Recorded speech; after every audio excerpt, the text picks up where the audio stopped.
I'm Chris Bear. We live at 7383 Vineyard Drive in the North County, and I have three parts of this. We have Oso Libre Por Vida, a foundation we founded for cancer kids and abused and other networks related to that.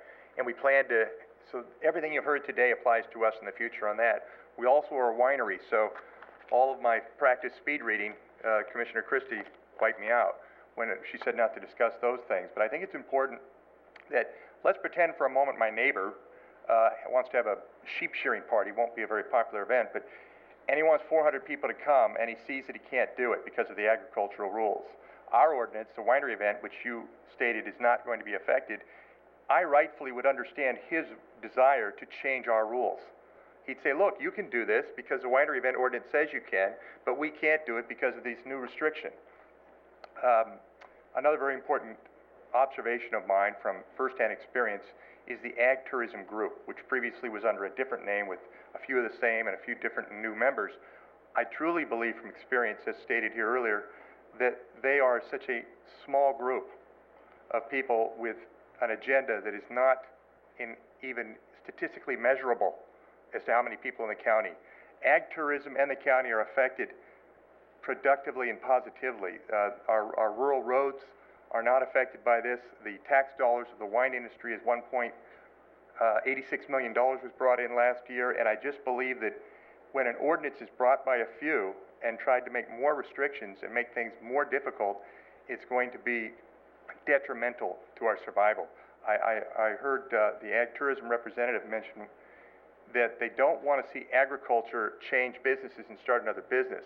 I assure you, we have a working ranch with 90 acres. We have cattle, hay, we have sheep, we have a vineyard, and we're opening a winery. We make $30,000 a year on all of our events. Our property taxes and our cost to do that are $32,000. So we're in the red $2,000 if we don't find a way to have events and keep these restrictions away. We're not trying to start another business. We're trying to keep our 90-acre property intact instead of what we all know the future to be, putting up 20 or 30 homes, which we now know the zoning rules do not allow. But just as the gentleman mentioned, the Orange Grove in Pasadena, that will be allowed when economic stress makes that happen in the future. That's what happens to cities when they're not allowed to stay open properties and find a way to make additional income. Thank you. I just want to say there have been a number of statements made today about things that would not be able to happen as a result of this ordinance that are just based on a misreading of the ordinance. I'm keeping a list of those issues. I hope staff's keeping a list of those issues as well. And when we're done with public testimony, then staff will be responding to clarify some of those issues that have been brought up today, such as the abalone farm and the sheep shearing and other sorts of activities that would actually still be allowed under this ordinance. My name's Paul Grafton. I live in Morro Bay. Just a clarification, are agricultural lands in jeopardy of not having any commercial events under this new ordinance? We'll be bringing back those issues after the public comment, but if that's your only question, then commercial events on agricultural lands under the current draft would need to be associated or secondary and incidental to the existing agricultural operations on the property. So if it doesn't affect agricultural operations at all, then that wouldn't be an issue. If you're growing basil, you can have a basil festival, and you can charge money for the basil festival. Weddings would be okay, so you could not have a wedding. My situation is my family. That's correct. It would have to be associated with the agricultural activity on site. Right. No concerts, no weddings. Weddings would be not classified along with that. Yeah. Again, my situation is our family owns a ranch in Cayucas, and we have a over 100-year-old barn, and I got married to my wife there, and it was a great ceremony, and people approached us and wanted to have weddings there, and we had no idea that anyone would want to get married in a barn or in a cattle pasture.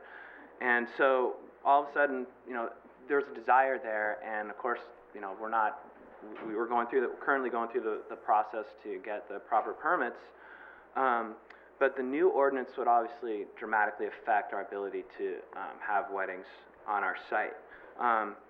Currently, we've on our site had over a dozen nonprofit events at our site, and at this rate, we would love, I feel like our site is a great place for community events and to help nonprofits, and we're able to do that. But we would not be able to do that if we didn't have some other events that would help us with the upkeep of the facility and allow some profit to go along with the price of beef, which is not a huge amount.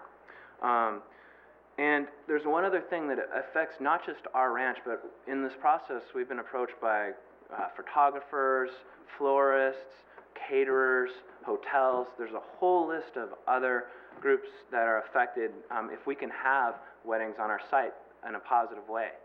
And so, you know, as it's been mentioned many times, there is a lot of economic turmoil right now, and I feel like looking for new ways to stimulate economy is important, especially in this county. And I agree wholeheartedly that if it affects the agricultural effect of the land, then you know that is not acceptable, changing the business. But if that's not affected, and it is a good site, and it does help the ranchers, it does help the community, it does help nonprofits, it does help other wedding professionals, then I don't get what the problem is. And I feel like this ordinance is just making a sweeping case against what we're trying to do. Jamie Kirk, resident of Atascadero. I remember in 2004, 2005, whenever we started on this process, and the draft form before you today that has been a lot of work done by Commissioner Rose and Ms. Wyatt and Karen. We appreciate that. But the form that I'm seeing is much different and a lot more complex than I envisioned whenever we started. When we started this, it was my understanding that the temporary events portion of the land use ordinance relating to public facilities, it was the intent was to streamline the process for those facilities that have events. And what I'm seeing is that we're moving from that, away from that direction, where currently the public assembly use is an A1 use, and now it's going to a mandatory conditional use permit. I see that as a hardship for some of those facilities. Furthermore, the amendments to the land use ordinance that were implemented, authorized by the board in August of 2005 regarding the ag policies, that was intended to encourage visitor serving uses and the recreational use of ag zoned land. If the changes go through today, specifically removing commercial events, i.e. weddings, from agricultural land use category, that's a restriction that isn't in place today. If I have a 120-acre parcel of land in the ag category, I could come in tomorrow and apply for a minor use permit to hold 3 weddings a year. That's an allowance today, or at least an ability to apply. The adoption of the language relating to the commercial events, in my opinion, will have a detrimental impact on the ag industry as well as ag tourism in our county. And we see it, we do have people from the wine industry here, and I think the concern from me as well as other people in the wine industry is that if this is adopted as proposed, we're going to have 2 different definitions in the land use ordinance for special events, one under the wineries and one under an events ordinance section, and that there may be a move afoot in the future through a separate authorization and separate process, but to align those 2 definitions for under the premise of internal consistency. So that is a fear of mine that I'd like to hear some input from the commission that isn't going to happen.